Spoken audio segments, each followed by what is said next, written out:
Komisi Pemilihan Umum Kabupaten Oku Timur menggelar rapat pleno terbuka penetapan pasangan calon bupati dan wakil bupati Oku Timur terpilih 2021-2026. Rapat yang dipimpin oleh Ketua KPU Oku Timur Herman Jaya tersebut digelar di Hotel Partai Puritani Martapura. Dihadiri para komisioner KPU, Bawaslu dan pasangan calon bupati dan wakil bupati Oku Timur. Dalam rapat pleno terbuka tersebut, KPU menetapkan pasangan Lanosin dan Adi Nugraha Purnayuda SH atau Enos Yuda sebagai pasangan terpilih. Penetapan ini berdasarkan perolehan suara pasangan Enos Yuda lebih unggul dari rivalnya Ruslan Herli pada pemungutan suara 9 Desember lalu. Ketua KPU Oku Timur Herman Jaya mengungkapkan, pasca penetapan calon terpilih tersebut, pihaknya akan menyerahkan hasil rapat pleno tersebut ke DPRD Oku Timur dan pemerintah daerah untuk selanjutnya dilantik. Hari ini kita melaksanakan rapat pleno terbuka tentang penetapan pasangan calon bupati dan bupati terpilih Oku Timur.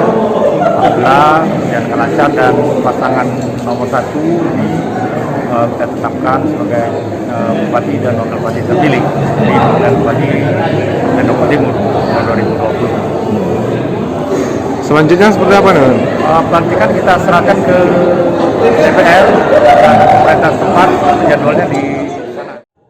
Sementara itu, pasangan calon bupati dan wakil bupati Oku Timur terpilih, Lanosin dan Adi Nugraha Purnayuda mengaku berterima kasih kepada para pendukungnya serta pihak penyelenggara dan pihak keamanan yang telah menyukseskan pilkada serentak. Dirinya berharap kepada para pendukung paslon 1 maupun paslon nomor urut 2 untuk bersatu menyukseskan pemerintahan Oku Timur ke depan. Semua yang telah ditetapkan pada hari ini agar kita dapat semua bersatu. Bersatu ini tentu ucapan terima kasih saya kepada seluruh penyelenggara KPU, Bawaslu, dari kepolisian, dari TNI maupun dari Kajari dan pemerintah daerah yang mana telah mengantarkan pemilu ini dengan damai hingga akhirnya ditetapkan pada hari ini. Tentu ucapan terbaik pada hari ini adalah ucapan rasa terima kasih saya kepada juga seluruh masyarakat Kabupaten Oku.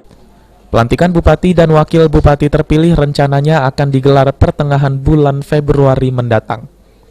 Ari Pranika, PAL TV.